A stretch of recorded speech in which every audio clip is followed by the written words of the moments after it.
Chers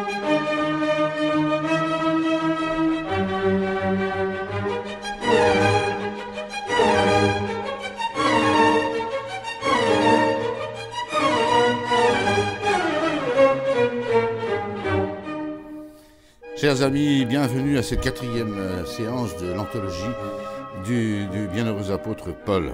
J'ai choisi de vous parler aujourd'hui de la charité, en grec agapé, en latin caritas. Autrement dit, vous l'avez compris, le célébrissime chapitre 13 de la première aux Corinthiens.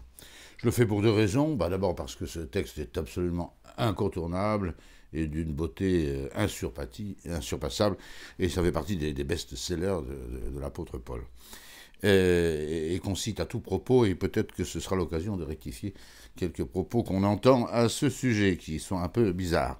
Et puis la deuxième chose, c'est que j'ai traité la semaine dernière de la première aux Corinthiens déjà, avec ces deux premiers chapitres sur la sagesse de Dieu qui est une véritable folie. Voilà, et donc c'est dans la même épître. Comme ça, je n'ai pas à répéter aujourd'hui ce que j'ai dit la semaine dernière sur la première épître aux Corinthiens. Et tout ça est évidemment valable. Comment se situe ce texte de Saint Paul, qui est le chapitre 13e, donc, de la première aux Corinthiens? Vous vous souvenez qu'après cette mise au point sur les disputes incessantes de Corinthe, Saint Paul a fait ce long passage sur la sagesse de Dieu. Voilà. Plus réponse aux Athéniens qu'aux Corinthiens d'ailleurs. Mais après, Saint Paul répond à 5 questions que lui ont posées les Corinthiens. Ces 5 questions, c'est sur le mariage et la virginité, c'est là qu'on trouve le privilège paulin. Sur la question des idolotides, ces viandes d'abord offertes aux idoles et puis présentées sur les étalages de bouchers. Est-ce que c'est permis d'en manger? Ensuite, troisième point, l'ordre dans les assemblées liturgiques, et c'est là qu'il y a ce texte célèbre de Saint Paul, et j'ai reçu du Seigneur ce qu'à mon tour je vous ai transmis la veille du jour où il était livré, etc. Première révélation de l'Eucharistie d'ailleurs dans le Nouveau Testament. Et quatrième question, les dons du Saint-Esprit, les charismes, voilà, qui mettent également le bazar. Il n'y a pas le bazar seulement autour de l'Eucharistie à Corinthe, mais il y a aussi le bazar au niveau des dons et de l'usage des dons. Et c'est dans cette section-là que Saint Paul va donner une voix bien meilleure que les dons, qui est la charité. Nous y arrivons. Et puis, cinquième et dernière question à laquelle répond Saint Paul, c'est la question de la résurrection de la chair, longuement traitée dans cette fin de l'épître aux Corinthiens. C'est donc sur les dons et les charismes. Nous avons perdu de vue l'importance des charismes dans la primitive Église. Elle est considérable. À chaque fois qu'un chrétien était baptisé et que les apôtres lui imposaient les mains, il se mettait à parler en des langues inconnues. Ils avaient des dons de miracles, ils avaient des dons de prophétie, de traduction, la glossolalie, et même de thaumaturge, sans limite. C'est d'ailleurs ce qui a converti si vite le monde. Voilà. Il n'y en a plus, vous me direz, comment ça se fait qu'il n'y ait plus de charisme? Eh bien, les pères de l'Église ont répondu à cette question, hein. Les charismes, c'est comme un cadeau de fiançailles. C'est un peu la bague de fiançailles que ces messieurs, ces jeunes gens offrent à leurs fiancés. Ça ne se fait qu'une fois dans la vie, on ne se fiance qu'une fois, on ne se marie qu'une fois. Et c'est un cadeau en vue des noces, etc. Bon, c'est la comparaison des pères de l'Église, je la fais totalement mienne. Ce qui a converti le monde, c'est cette présence du Saint-Esprit. On voit Saint Paul prendre à témoin le Saint-Esprit continuellement dans ses épîtres. Là où il y a ces charismes, eh bien c'est l'Esprit de Dieu qui est là, et c'est une preuve évidente pour les païens que c'est Dieu qui agit. C'est des vrais miracles. Voilà. Alors vous comprenez que ça a aidé l'évangélisation considérablement, hein. Saint Paul se vante dans un passage de cette épître d'avoir beaucoup plus de charisme qu'aucun des Corinthiens qui sont là. qui la ramène pas trop. Hein. Saint Paul parlait en langue, voilà. Et puis il y a quelques miracles de Saint Paul rapportés dans les Actes des Apôtres. Et tout ça est cohérent. Et puis les charismes ont disparu. Les charismes ont disparu. Alors que pensait Saint Paul des charismes? C'est pratiquement avec un passage de l'Épître aux Galates, c'est pratiquement ce passage qui nous livre la doctrine des charismes. Qu'est-ce que sont les charismes? Ce sont des manifestations tangibles, visibles, constatables de l'Esprit Saint, qui utilise ces jeunes chrétiens pour montrer sa présence et sa sanctification. Premier point, manifestation visible du Saint-Esprit. Ils sont énumérés, on va d'ailleurs les énumérer. Ils sont tous, dit Saint Paul, en vue du bien commun. Ça ne sanctifie pas. C'est capital à comprendre. C'est pour le bien de l'Église. C'est même pour le bien de ceux qui ne sont pas encore l'Église et qui vont peut-être se convertir à cause des charismes. Un charisme qui servirait qu'à l'individu qui en fait état, c'est pas de Dieu. Le charisme, c'est une manifestation de l'Esprit Saint en vue du bien commun. Il faut ranger ça dans sa tête. Voilà. Et on n'est pas plus saint après avoir parlé en langue. On n'est pas plus saint après avoir fait un miracle. On dirait, mais quelqu'un qui fait un miracle, ça peut être que de Dieu. Oui, mais il n'en est pas plus saint pour autant. C'est Dieu qui fait les miracles, je vous l'accorde, mais c'est pas ça la sainteté. Et la sainteté, justement, Saint Paul va nous le dire, c'est la charité. Et vous comprenez que ce morceau d'anthologie sur la charité est très bien placé par Saint Paul dans ce paragraphe sur les charismes. Les charismes, une fois qu'on sait ce que c'est, manifestation du Saint-Esprit pour le bien commun de la communauté, eh bien, Saint Paul nous les énumère, chapitre 12, versets 8 à 10. Voilà. C'est d'ailleurs un texte qu'on a dans la liturgie des dimanches après la Pentecôte et qui est assez connu. En effet, verset 8 du chapitre 12, « À l'un est donné, par l'Esprit toujours, une parole de sagesse, à l'autre une parole de connaissance, selon le même esprit. » Saint Paul insiste, c'est toujours le même esprit, toujours. À un autre, la foi. Il y a des gens qui ont une foi, à transporter les montagnes, qui est contagieuse, qui est emballante, voilà. C'est un charisme. C'est un charisme. Vous avez des gens qui sont toujours à craindre, à se demander s'il n'y a pas des doutes. Voilà.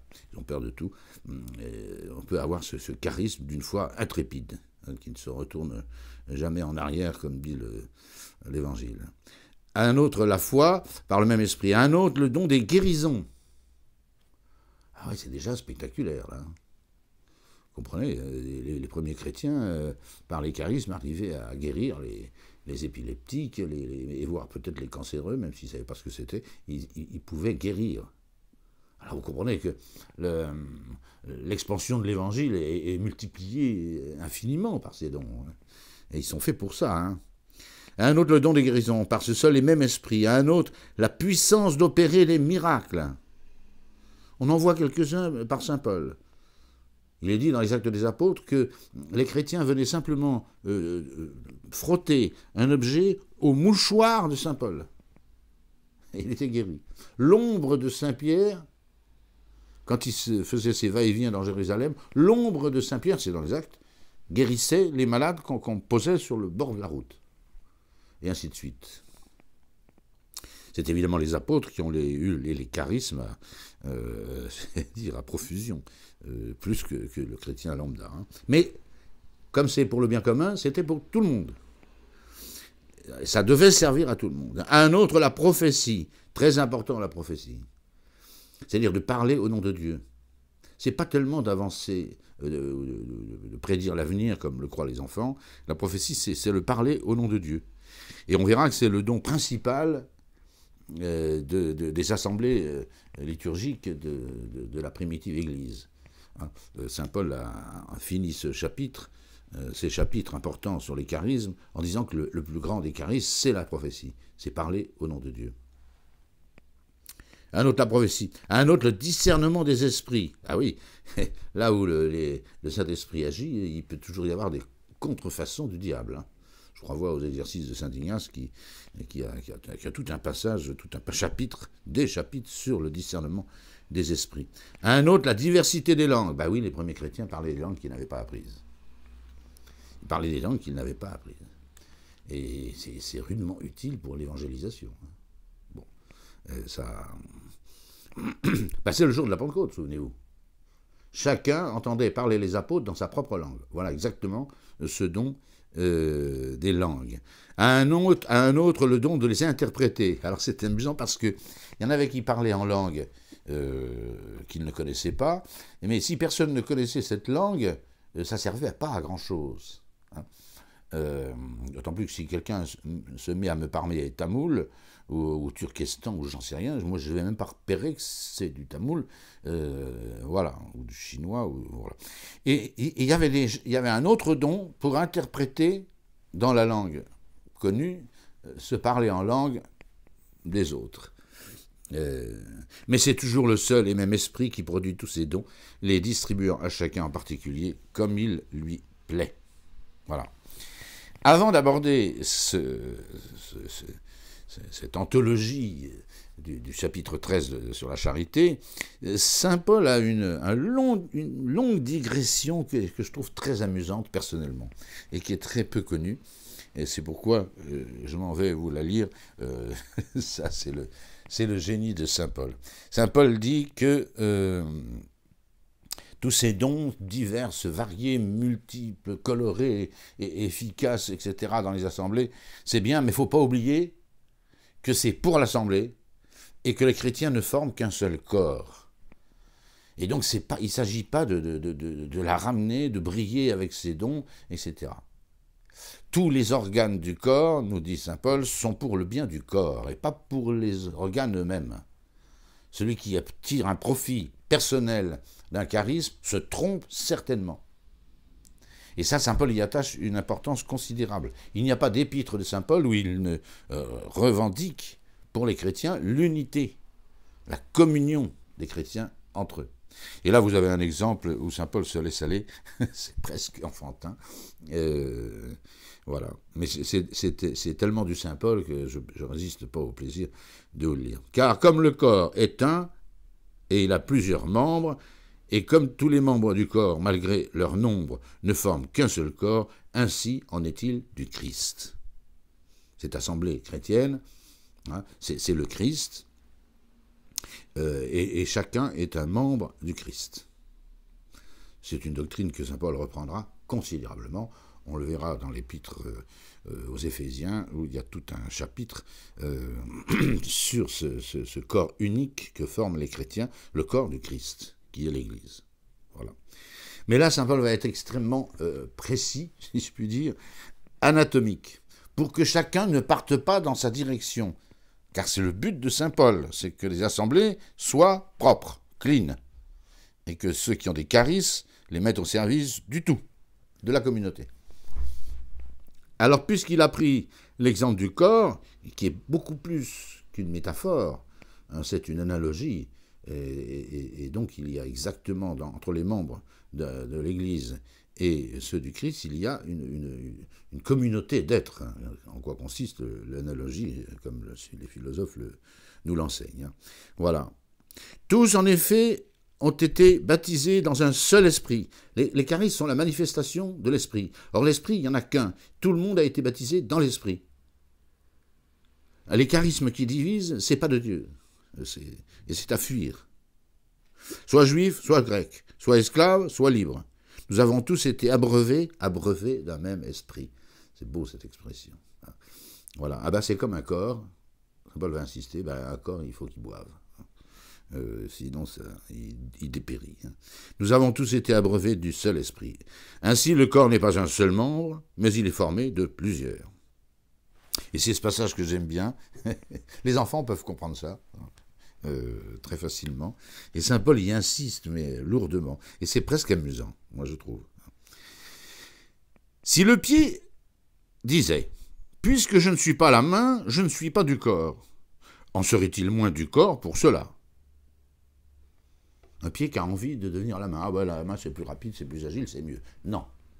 T'es un pied, tu restes un pied et tu sers le corps. C'est comme ça. Voilà. Puisque je ne suis pas la main, dirait le pied, je ne suis pas du corps. En serait-il moins du corps pour cela? Et si l'oreille disait, puisque je ne suis pas l'œil, je ne suis pas du corps. En serait-elle moins du corps pour cela? Bah oui, on a besoin de 2 yeux, puis on a besoin de 2 oreilles. Et des deux, pas de l'un ou de l'autre. Si tout le corps était œil, où serait l'ouïe? S'il était tout entier l'ouïe, où serait l'odorat? Mais Dieu a placé chacun des membres dans le corps comme il l'a voulu. Si tous étaient un seul et même membre, mais où serait le corps? Imaginez un corps qui n'est fait que de pieds, ou que de mains, même que de tête. Il y a donc plusieurs membres et un seul corps. L'œil ne peut pas... Alors, n'oubliez pas que les Corinthiens sont des turbulents qui sont prêts à la dispute au moindre prétexte. Voilà. Saint Paul leur fait un petit coup de morale avec son cours d'anatomie. Il y a donc plusieurs membres et un seul corps. L'œil ne peut pas dire à la main « je n'ai pas besoin de toi ». Ni la tête dire aux pieds « je n'ai pas besoin de vous ». Au contraire, les membres du corps qui paraissent les plus faibles sont les plus nécessaires. Bon, c'est la thyroïde ou la glande pinéale. Et ceux que nous tenons pour les moins honorables du corps sont ceux que nous entourons de plus d'honneur. Ainsi, nos membres les moins honnêtes, nous les traitons avec plus de décence. Une invitation à la modestie dans la tenue, c'est une évidence. Les membres de notre corps qui sont les moins honnêtes, il faut les traiter avec plus de décence. Parce qu'ils n'ont pas cette honnêteté par eux-mêmes. Voilà, c'est très bien dit. Tandis que nos parties honnêtes n'en ont pas besoin. On n'a pas besoin de se couvrir la tête. Et même un homme, quand il rentre dans l'église, il se découvre. Les femmes, c'est autre chose, parce que Saint Paul le dit dans un autre passage, les cheveux ont été donnés aux femmes comme parure. Et devant Dieu, alors c'est bien que les femmes aient de beaux cheveux. Voilà. C'est Dieu qui l'a voulu. Hein. Tandis que nous, bon, c'est pas génial. Mais alors c'est bien pour leur mari, pour plaire mais pas devant le bon Dieu. Devant Dieu, on ne ramène pas sa chevelure. Moi, à Saint-Nicolas de Chardonnay, je disais, écoutez, hein, je n'oblige à porter un foulard que les femmes qui ont des cheveux très beaux. Celles qui sont moches ou chauves ou grisonnantes, elles n'ont pas besoin de foulard. Ce qui fait que beaucoup remettaient par coquetterie. Voilà. Dieu a disposé le corps de manière à donner plus de respect à ce qui est moins digne, afin qu'il n'y ait pas de division dans le corps, mais que les membres aient également soin les uns des autres. Et si un membre souffre, c'est très beau ça, tous les membres souffrent avec lui. Et si un membre est à l'honneur, tous les membres s'en réjouissent avec lui. Vous êtes le corps du Christ, et vous êtes ses membres, chacun pour sa part. Dieu a établi, et là, Saint Paul nous donne un peu la hiérarchie des postes dans l'Église. Et il n'y a pas de femmes comme on essaye de nous les introduire maintenant, ce qui est ridicule. Bon. Vous êtes le corps du Christ et vous êtes les membres, chacun pour sa part. Dieu a établi dans l'Église, premièrement, des apôtres. Il n'y a personne au-dessus des apôtres, c'est clair. Secondement, les prophètes, ce qui explique leur place considérable. Troisièmement, les docteurs. Les docteurs répètent ce qui est déjà dit. Tandis que les prophètes parlent au nom de Dieu. Il n'y a plus de prophétie publique dans l'Église. Attention. Ensuite, ceux qui ont le don de guérir, voyez, vous êtes thaumaturge, vous êtes moins qu'un docteur. Et moins qu'un prophète, et beaucoup moins qu'un apôtre, bien sûr. Ceux qui ont les dons de guérir, d'assister, de gouverner, de parler diverses langues. Tous sont-ils apôtres, tous sont-ils prophètes, tous docteurs, tous thaumaturges, tous sont-ils des grâces de guérison, tous parlent-ils des langues, tous interprètent-ils. Si quelqu'un veut avoir tout ça, non.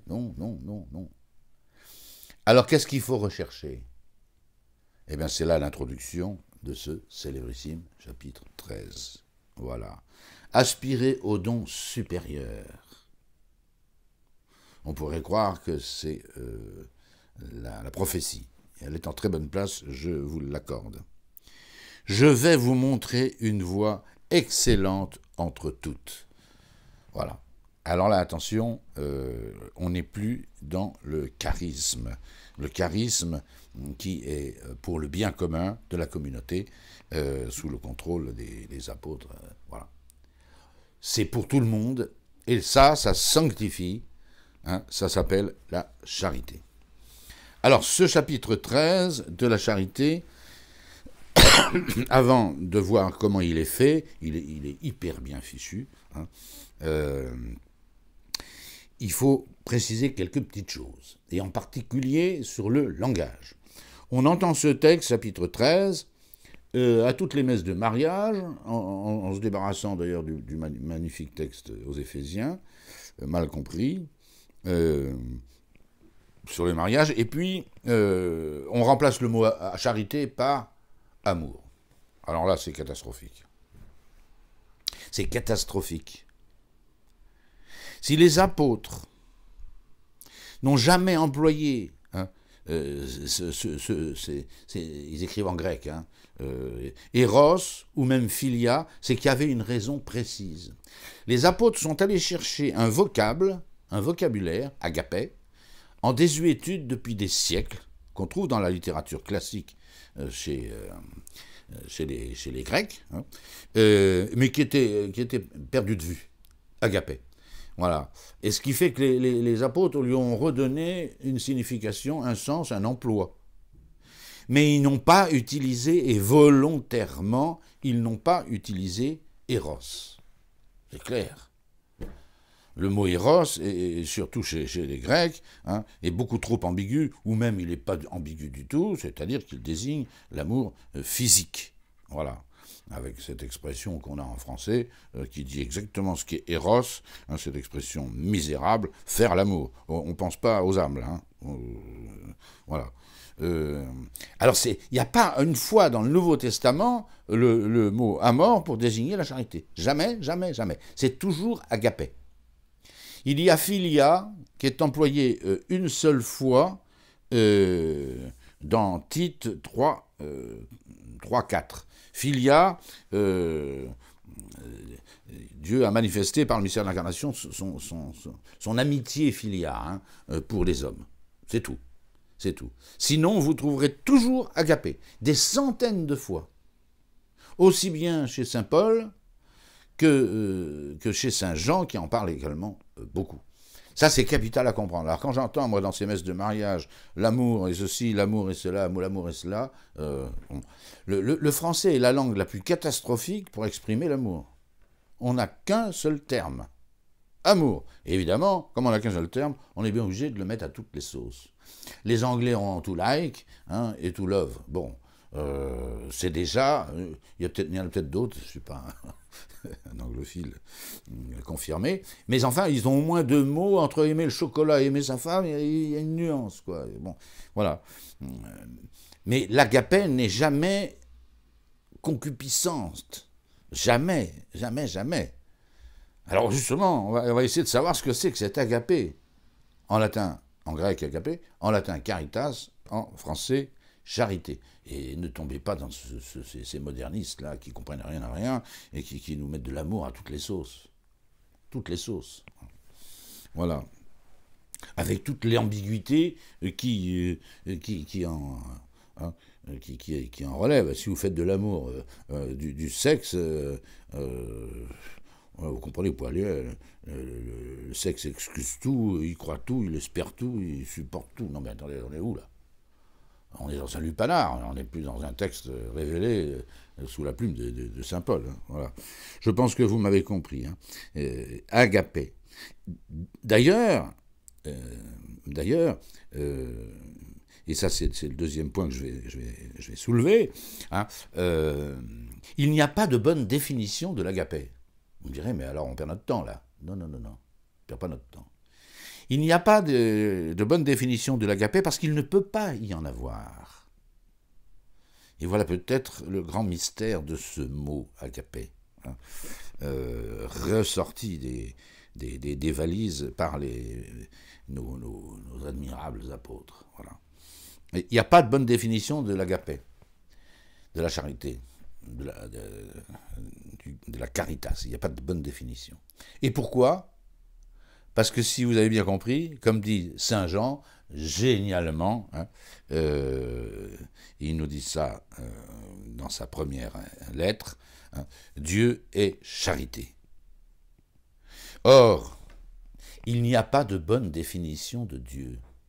Une bonne définition, elle procède par genre prochain et différences spécifiques. Voilà. Un fauteuil, c'est un siège un peu confortable avec des accoudoirs et un peu molletonné.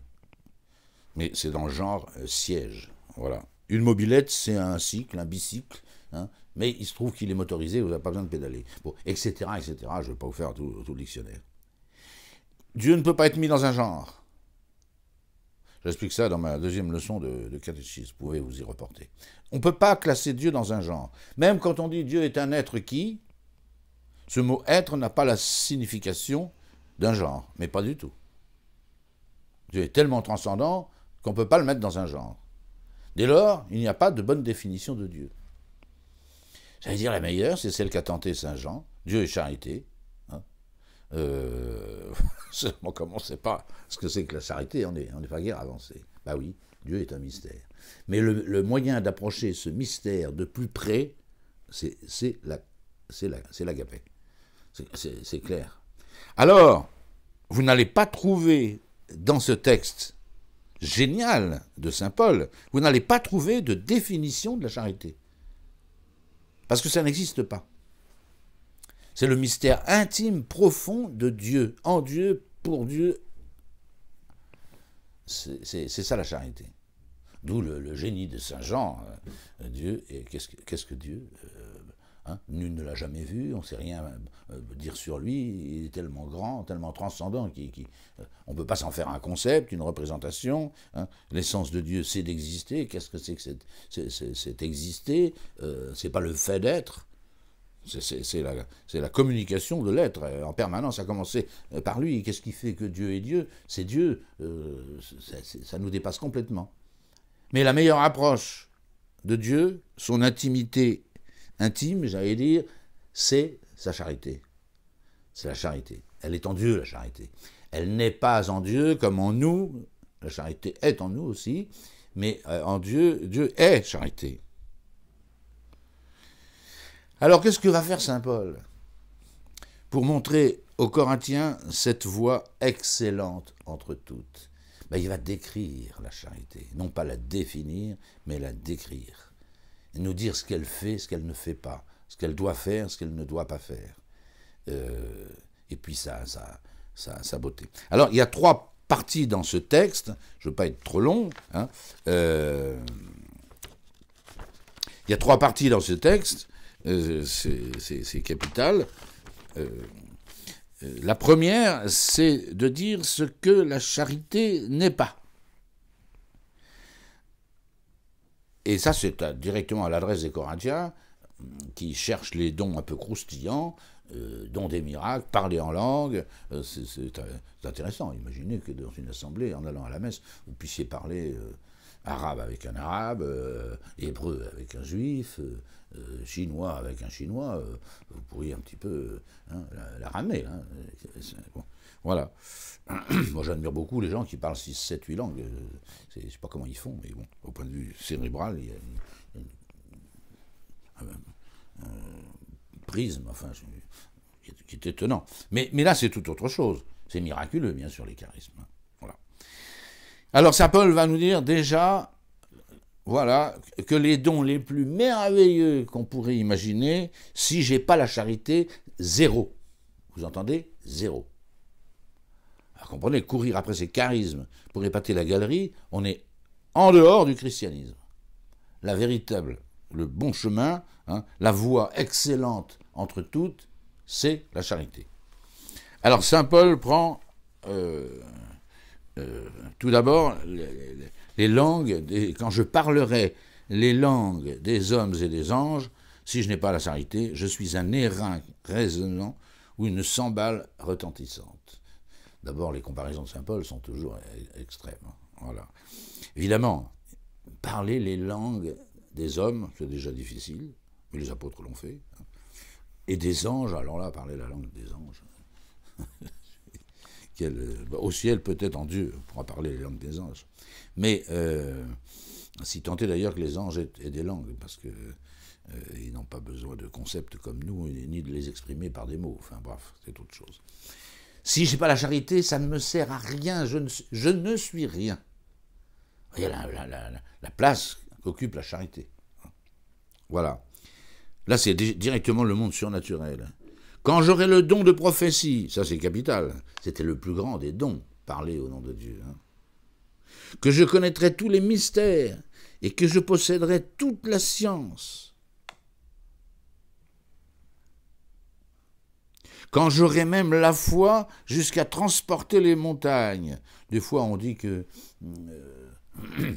Saint Paul ne connaissait pas l'Évangile, voilà. C'était que de la révélation. Ça, c'est une citation directe de Marc, chapitre 11, c'est-à-dire sous la plume de notre Seigneur Jésus-Christ lui-même. Voilà. Quand j'aurai la foi jusqu'à transporter les montagnes, j'ai pas la charité, je ne suis rien. Vous voyez, Saint Grégoire le Thaumaturge s'est mis en prière un soir. Après la paix de Constantin, les évêques essayaient tous de construire leur petite cathédrale, ou leur grande cathédrale, Constantin à Rome, et voilà, partout, Théodose, et ce Saint Grégoire le Thaumaturge, en bord de la mer Égée, ne pouvait pas construire sa cathédrale, son église, parce que les montagnes étaient partout, enfin, impossible de faire des fondations. Et bien il s'est mis en prière, et la montagne s'est jetée dans la mer. Et le matin, les terrassements de sa cathédrale étaient faits. Bon.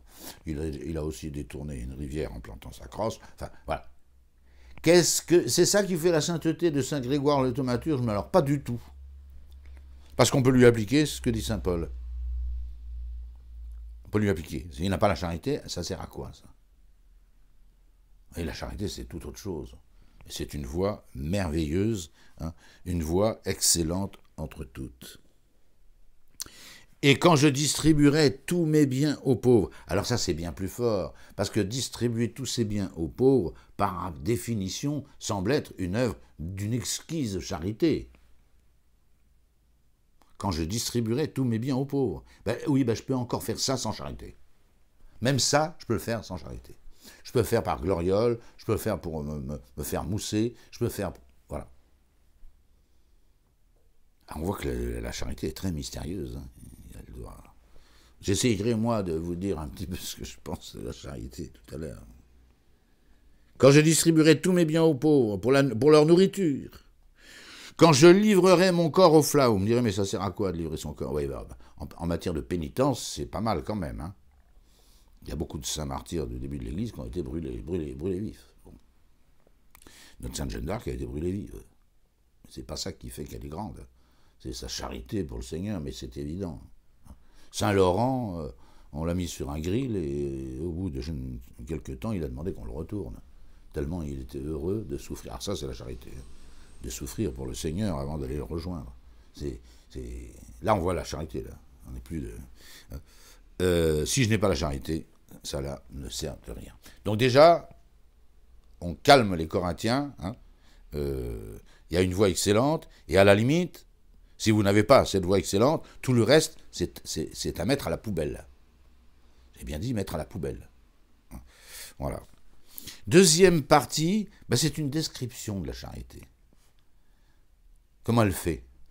C'est pas une définition, je l'ai déjà dit. C'est une description.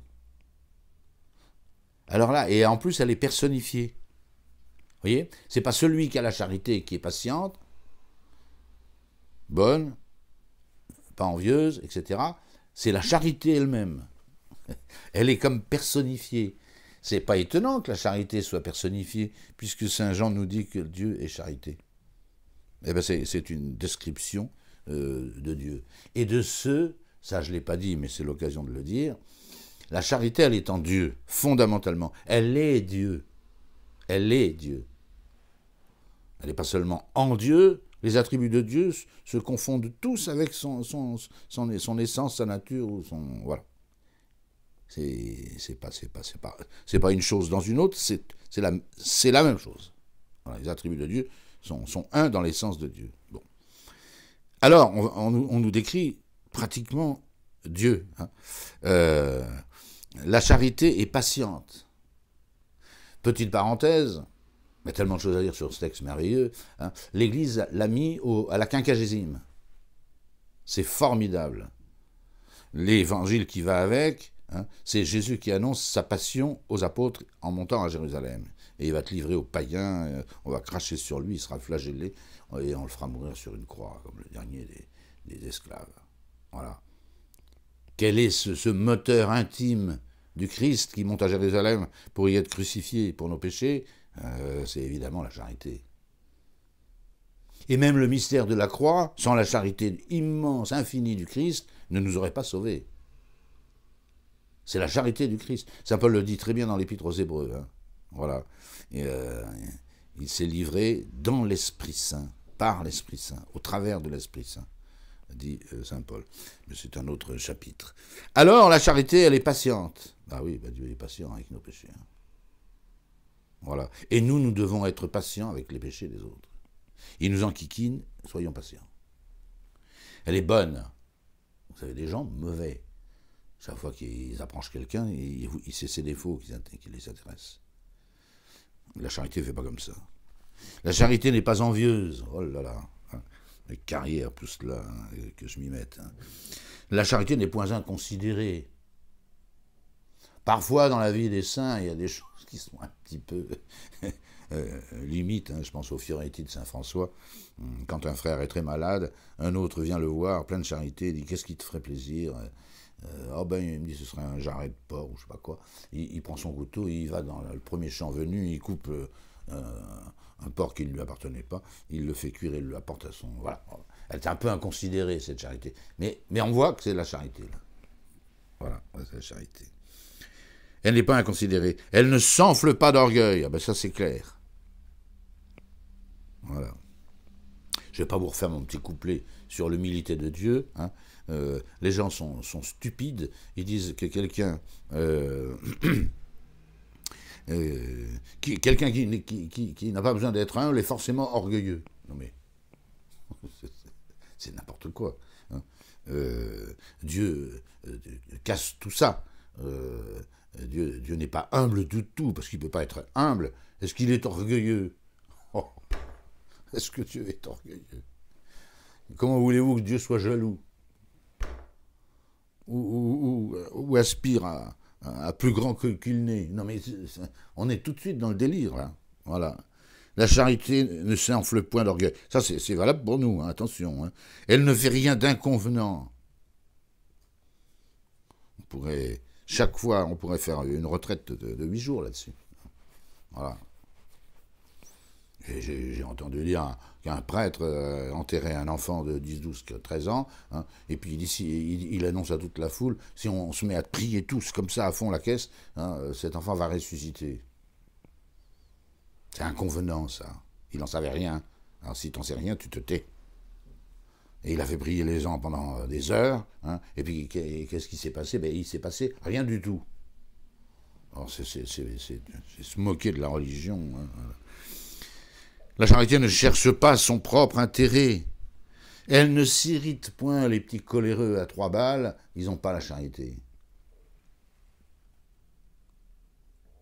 Elle ne tient pas compte du mal.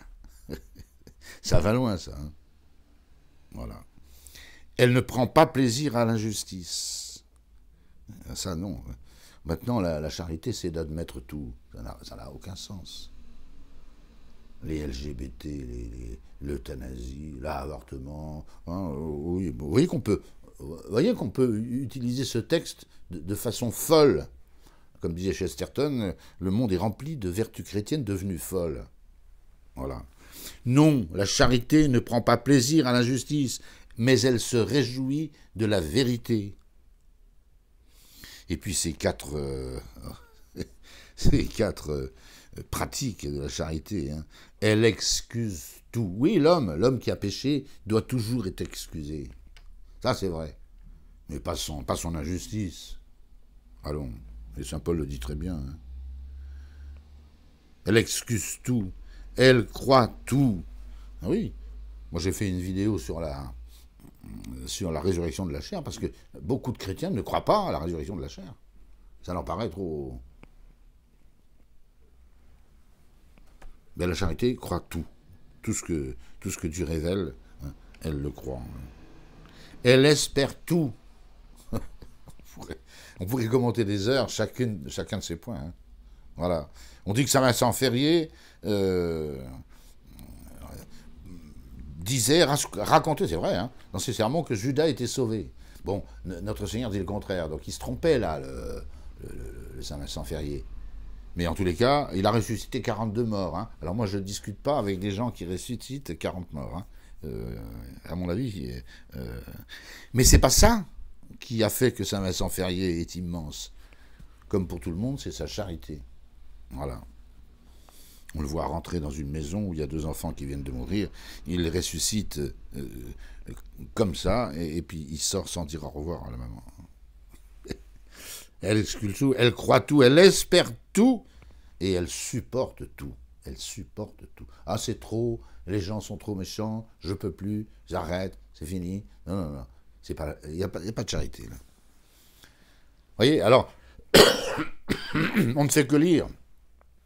Chaque poste de Saint Paul mériterait, j'allais dire, tout un chapitre. N'importe lequel. Hein. La charité excuse tout. Hein. On pourrait broder. Hein. On pourrait broder. Je pense à ce moine qui se fait dévaliser. Il transportait une petite somme d'argent qui n'était pas la sienne dans une forêt. Il se fait dévaliser par quelques brigands et puis qui le roue de coups et lui pique sa petite bourse. Il allait faire les courses pour le monastère, etc. Et puis quand il se réveille, il a été assommé et tout. Dans sa doublure, là, il repère encore une pièce d'or.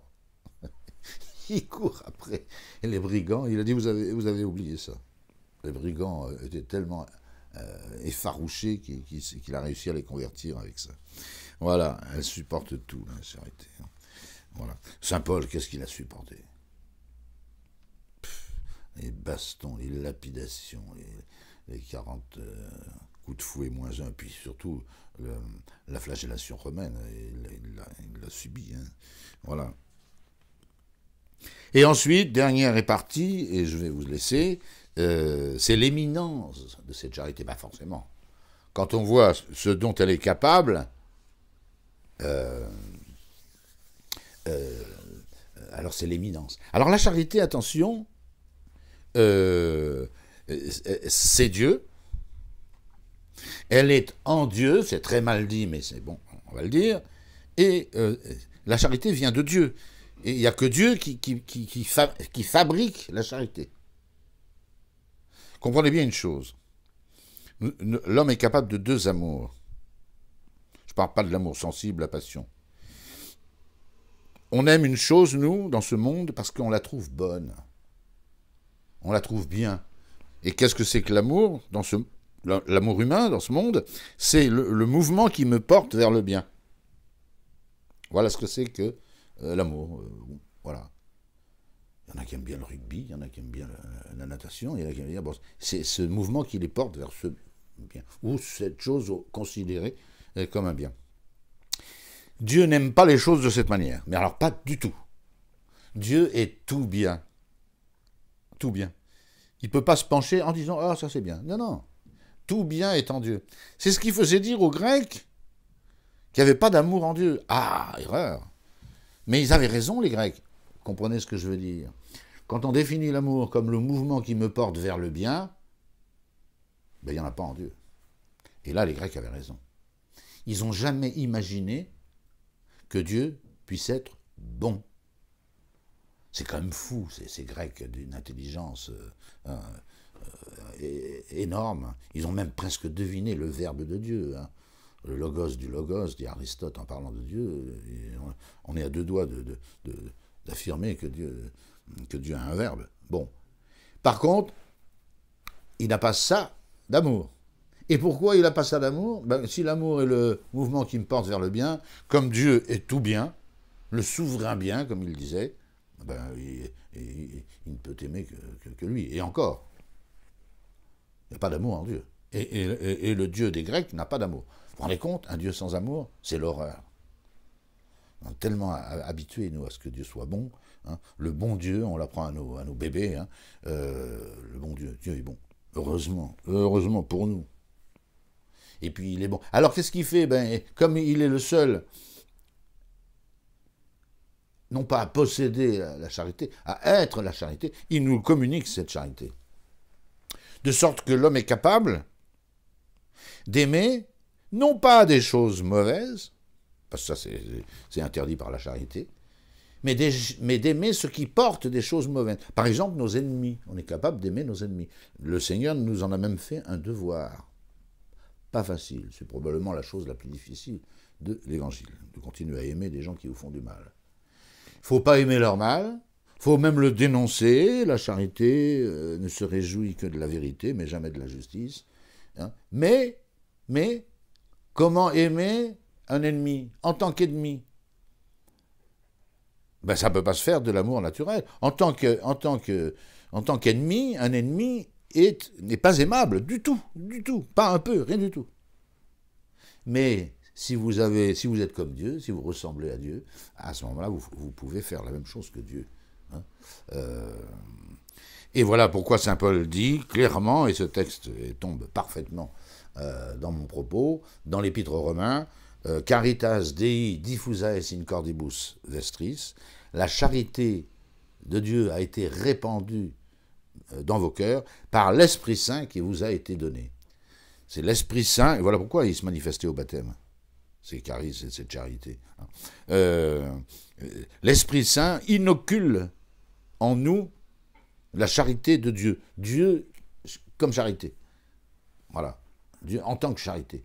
Et nous sommes capables alors d'aimer des ennemis, d'aimer des voilà. Formidable la charité. Et ça sanctifie. Car vous avez reçu l'Esprit Saint et la charité, répandue par Dieu, hein, par l'Esprit Saint qui nous a été donné.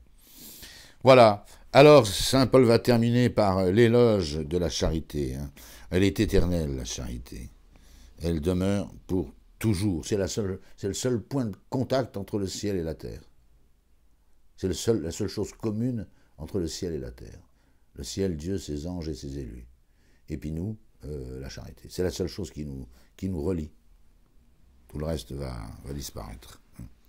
S'agit-il des prophéties? Même les prophéties, ce don extraordinaire de prophéties, parler au nom de Dieu, elles prendront fin. Les langues, elles se tairont. La science, elle aura une fin. Car nous connaissons pour l'instant en partie. Là, vous voyez, et là on voit tout de suite que saint Paul dérive de la charité vers la vie éternelle. Parce que la charité, c'est Dieu.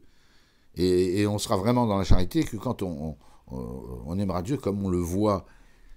Et on voit bien le lien que saint Paul met tout de suite entre la charité d'ici-bas et l'éternité bienheureuse est patent et génial. Hein. Car pour l'instant, nous connaissons en partie. Balbution. Hein. Nous ne prophétisons qu'en partie. Quand sera venu ce qui est parfait, ce qui est partiel disparaîtra. L'exemple de l'enfant, bien connu. Lorsque j'étais enfant, je parlais comme un enfant, je pensais comme un enfant, je raisonnais comme un enfant. Lorsque je suis devenu homme, j'ai laissé là ce qui était de l'enfant. Ça veut dire que pour l'instant, nous sommes des enfants. On devine les choses de Dieu parce que l'Église nous l'enseigne, parce que les saints l'ont dit, parce que le magistère de l'Église le proclame, mais on devine. On devine. Un jour, tout ça va prendre fin. Maintenant, et quand je suis devenu un homme, nous aussi, on va devenir des hommes. Hein. Les pères de l'Église comparent la vie chrétienne comme un deuxième enfantement.